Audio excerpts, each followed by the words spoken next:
which brings me to the next speaker, and that is Mrs. Jane Madgwick from Wetlands International.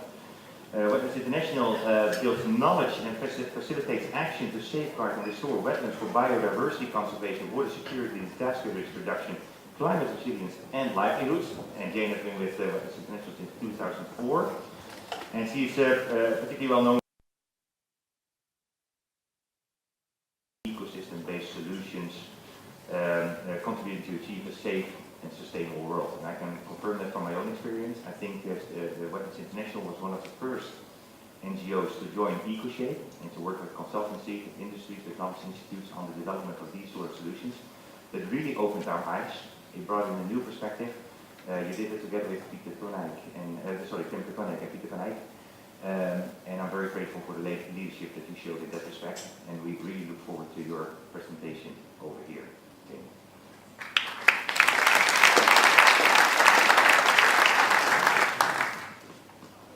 Impressive room. Welcome everybody. Good morning. And I'm very happy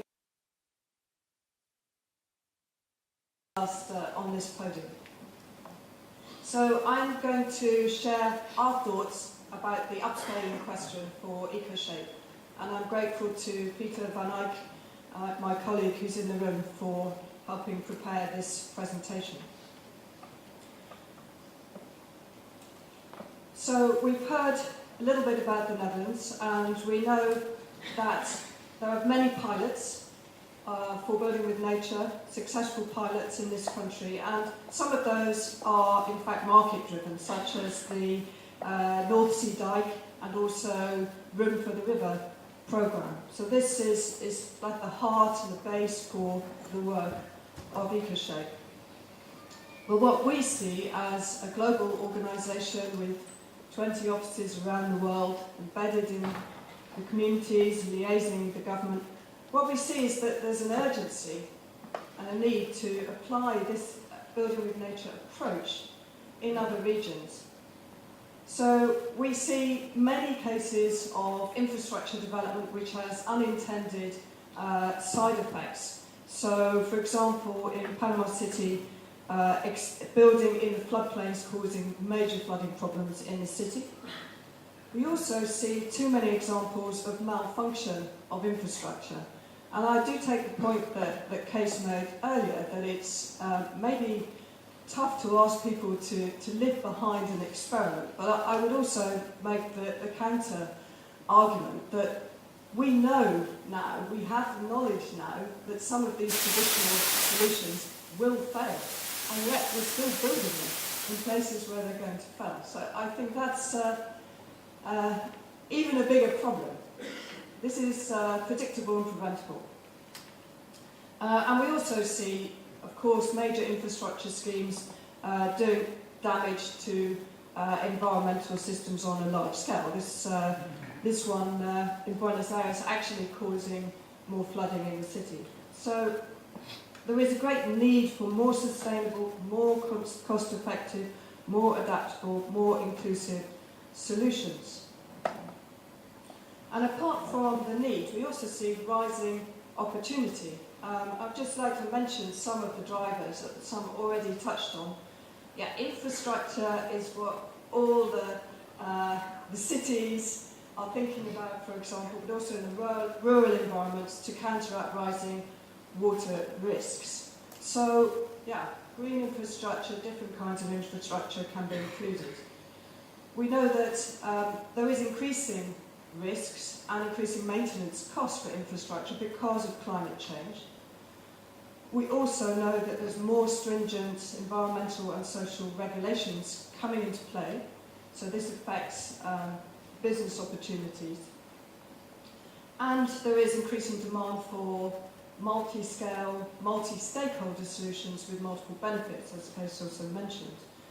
And behind all of that, there's actually an agreement under Agenda 2030 to rethink the nature of infrastructure. Also, I could mention the Sendai framework and so on. So there's many drivers. And we've heard the excellent presentation just now about the program in Indonesia, initiated in Demak in Java, which is a building with nature solution at scale in a place where there's an extreme condition. But it's essentially a pilot still, although we heard how this is moving quickly to the market level. So this pilot that Wetlands International is coordinating the implementation of, this has required a complex mix of donors who are willing to invest in innovation, and it's required the community and the government to come on board. It's not yet really market driven. And we also see that there's many pilots being done by others, such as this square-shaped mangrove in Florida next to a port. So there are more and more examples around the world.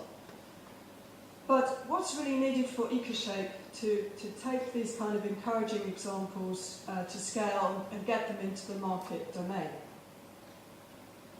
Well, of course, the basis of coShape has been mentioned is knowledge and building awareness. That was phase one, right? And phase two has been more about making it happen, linking the research with pilots, and that's about where we are. Where we would like to be, of course, is for market-driven building with nature solutions. So it is a transition also financially from essentially a grant-driven approach, as in the early stages, and our ambition as a group to get towards real investment, real mainstream. But we're sort of starting into the future and thinking about the next steps. So our thoughts on this is what I call our KLM map. We as Wetlands International sat down and said, okay, where is there already interest, where is there engagement with cities or governments or communities to take up building with nature solutions, and some of these have even turned into projects already. Actually, it's not so Dutch dominated. There's also South-South inspiration and collaboration happening, I'm happy to say. But if all the coShape partners were to really work together, could we not drive a globalization of building with nature? Could we not reach out and connect to all this interest and opportunities, perhaps in the next phase? We heard mention of the Golden Triangle. We rather prefer the diamond analogy, which includes the role of the NGOs. And this is what coShape, in fact, how we're structured now. This makes us very, very strong and well positioned. But we also see that the Dutch government is and could be even a stronger strategic partner.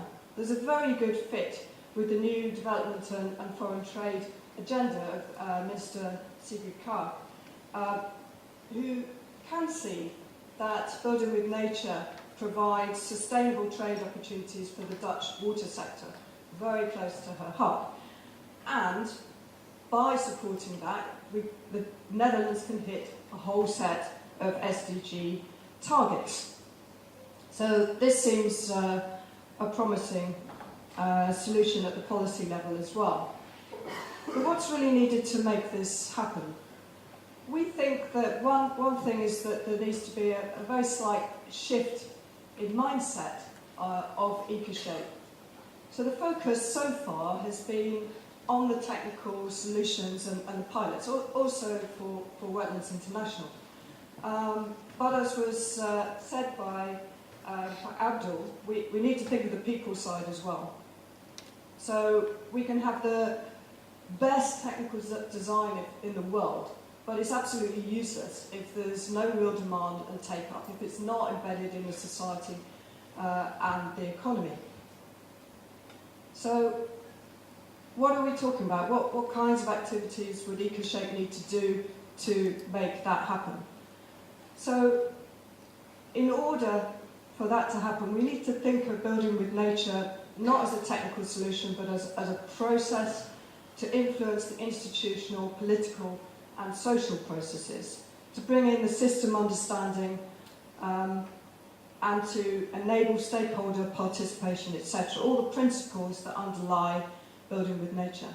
So considering building with nature more as a process of embedding these technical solutions in society and not just as a design process. So if we accept that, then all of these outreach and enabling activities come to mind. And that might even mean that we need some additional different kinds of partners within the coShape consortium. Because we don't want to be stuck in the middle here, what's called the valley of death, between the pre-competitive phase and the competitive domain. So we talk about these as two different places, and we want to get to the competitive domain, but it's not wise to take a leap over this valley. It's got to be a transition process. There have to be some bridges that will get us across. And we suggest that the main bridge is investing in the enabling environment that it will allow the take-up. And this will require a facilitation process, such as happened in Indonesia, for the example you've just seen. Actually, a huge amount of the programme is the facilitation process. The structures are a very small part. So without that enabling process, it wouldn't be happening. Another great example, Dutch example, is the Water as Leverage project. It's just now starting, where the Dutch government is facilitating a process of engagement of stakeholders and design to tackle water issues in 3 Asian cities. So investing in that early stage process. So if we accept that, then what might the planning look like for coShape? And I apologise in advance for this diagram. It's a little bit complex, but I'll take you through quickly. Oh. It was not too complex. Okay, so first of all, we need a strong foundation. We need a global programme. The colleague here from Italy said, yeah, couldn't we have a global initiative? We think so, yes. We think that it's really necessary to do all the normal things, to develop the design guidance and tools, training, global outreach, etc. And this needs financing. And from this global centre, it would be possible to mobilise more action. Yes, we need to continue in the Netherlands and in the UK, by the way, and many other places, to consolidate what is there and cross this valley of death into the market zone. This is the credibility. But we also need to invest outside of this region in the places where there is the real need. And here, really invest in these enabling mechanisms to enable investment. And perhaps the most important thing of this is the top 2 circles. There's a kind of dual strategy needed to make this happen. There are major developments happening in vulnerable coasts and deltas around the world. They're already planned, they're being financed. These need to be influenced, they need to be somehow reorientated to bring this building with nature approach on board. And there are other places where there are individual needs, where building with nature approach could come in to tackle specific engineering challenges.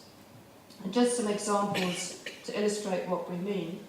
I think it's already been mentioned that we should join up the similar thinking groups around the world, such as mentioned here, Engineering with Nature in the US, working with Nature under Piank, who I'm very happy is well represented here. Let's talk together with the regional development banks, for example. Also, we need to continue to disseminate knowledge, tools and policy guidelines. Here's the latest. This is a technical guidance on permeable structures, hot off the press, or very shortly hot off the press. This is valuable. It can be translated to the local condition. And some cases for upscaling. This is Guyana, The approach needed is likely to be very, very similar to that is being demonstrated in Indonesia. So perhaps no need for coShape to think about getting finance to invest in the infrastructure, better to invest in the enabling environment to enable the right design and reaching out to investors. Another case would be Panama. Here, it's more a case of influencing a development and flood defence system which is anyway moving. We've had some successes already in enabling water dialogues that have incorporated building with nature solutions, but now the government's come up with its own dike plan, which runs a bit contrary. So this is a place to intervene, and there is a chance because of the expansion of the international airport there, Tocumen Airport, which sits next to and into the mangroves. They need our help. They need the help of building with nature solutions to make this work. So strategically engaging with the support of a global programme to set up regional partnerships and tap into regional finance to solve the problem. This is very doable. And our dream, of course, is to think really big with taking building with nature globally and to tackle the last remaining big-scale functioning river and wetland systems, such as the Paraná-Paraguay system here in South America. So here the functionality is pretty much still there. However, there are very imminent threats, infrastructure development schemes, all of which is justified for development, but there are opportunities, there's still space to influence the nature of that sustainable development. So we would suggest this is a great place to engage and bring the experience to the table. So in conclusion, building with nature has started to enter the market phase, but we have quite a way to go.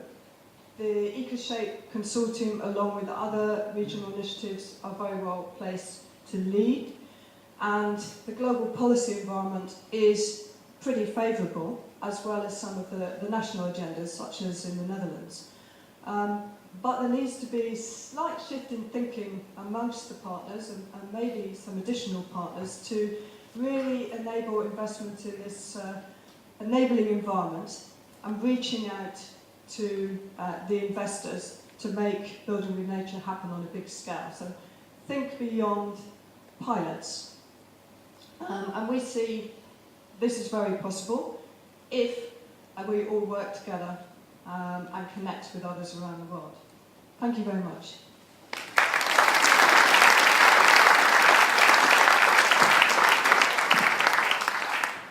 Thank you very much, Jane, for an inspiring presentation and for putting up a perspective of where to go in phase 3 with coShape. The system works. We have a question by Erik. Let's move on to that straight away. The way forward appears to be based on a globalized point of view of the world. How do you think the current trend towards fragmentation will affect your plans? Yes. So you're moving the other way around. Yeah, well, I believe in people rather than this kind of people on the ground rather than these kind of politicians. And I think even in the US, you know, I was impressed in the last climate COP. The US pavilion was quite big, and they were showing that the cities and the people, they're moving forward anyway with this agenda. So I think we don't need that kind of politician. We need champions who can come from different sectors of society to make this happen. And they are there. So even with small outreach, we've found so many players who want to engage. So we take it at a slightly lower level. Very good. So you're optimistic. Yes. Tamo, where do you see the role of knowledge institutes and the need for research agendas when coShape is focusing on upscaling business cases? Yeah, It probably also relates to the story about Case, by the way, because Case also identified these uncertainties, right? No, we're not saying leave that behind. We're saying, yeah, let's keep doing that. We absolutely need to firm up the evidence base for nature-based solutions, building with nature solutions. That has to be done in order that we can move into the mainstream. And so the science base is the strength, the knowledge base is the strength of this programme. We keep that as the foundation, but we need to add some other layers. So publishing and taking these things through the civil engineering structures, having technical design guides, yeah, this is the foundation. But it's not going to change the world. It's not going to move it into the market. And as I said, there is a counter-argument that you can have things which are seen as acceptable and proven by governments and cities which are going to fail. So it's not enough just to have the technical stuff. We also need to win over the hearts and minds. We need to get political support to look at other options.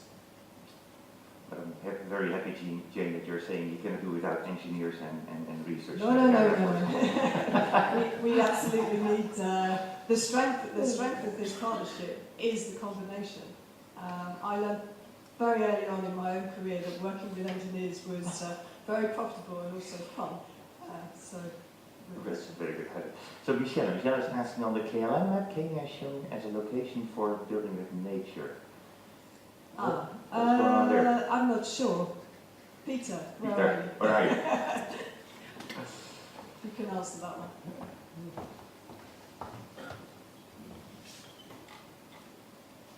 Well, the African continent is clearly one of the places where very, very rapid development is going on. Kenya, emerging as a middle-income country, is currently very heavily also investing in infrastructure. So what we see along the East African coastline is that there's multi-billion euro investments in creating coastal infrastructure. So that's mainly harbors, but also oil and gas infrastructure, for example, to transport oil and gas that's being taken out of Uganda all the way out to the coast and ship it. And what we see is that some of the developments that are planned now are having very, very big impacts on mangroves, literally thousands of hectares of mangroves being cleared for those harbour developments. And we are seeing very, very big opportunity to, with some rather smallish tweaks in the designs of these harbours, turn these developments into kind of sustainable harbour designs that still meet the development goals that these countries have defined, while retaining all the ecosystem services, or at least many of the ecosystem services that are in place, and that are actually absolutely critical for the local communities who rely on those. So in Kenya, this concept is new. We are in a very early stage of dialogue to explore the topic. But given this trend, we feel it's absolutely needed to start these dialogues in Africa as well, and Kenya as one example. Okay, thanks a lot, Peter, for your help here. I'd like to thank Jane. Jane, we have to leave it here, but we brought you a car. Otherwise, we could give you a help. It's alive, and maybe you should share it, Peter, but you can do that. Thanks a lot for your